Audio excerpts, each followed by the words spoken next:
La découverte du corps de Captain America dans la glace est là aussi différente dans les comics et le MCU.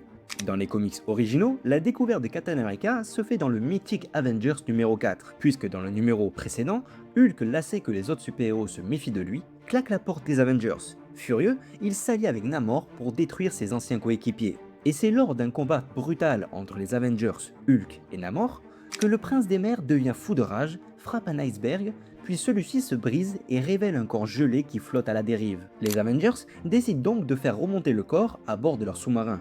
En le réchauffant, ils découvrent avec stupeur qu'il s'agit du légendaire Steve Rogers, maintenu dans un état de stase grâce à un sérum de super soldat. Mais dans le MCU, la version officielle veut que Steve Rogers a été retrouvé par le SHIELD à la fin du film Captain America First Avengers.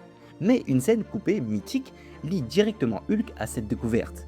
Dans la scène d'ouverture alternative du film L'incroyable Hulk sorti en 2008, Bruce Banner, désespéré de ne pas trouver un remède à sa mutation, s'isole au milieu de la glace de l'Antarctique pour mettre fin à ses jours. Mais au moment où il s'apprête à passer à l'acte, son stress déclenche une transformation flash. Hulk surgit, fou de rage, et frappe le glacé de toutes ses forces, provoquant une énorme avalanche. Si on regarde bien la scène image par image, au moment où la glace se brise, on peut apercevoir au fond de l'eau la silhouette congelée de Steve Rogers et son bouclier étoilé. Marvel a confirmé plus tard que c'est bien l'activité sismique déclenchée par Hulk dans le nord qui a permis au SHIELD de localiser l'épave de l'avion de Captain America quelques années plus tard.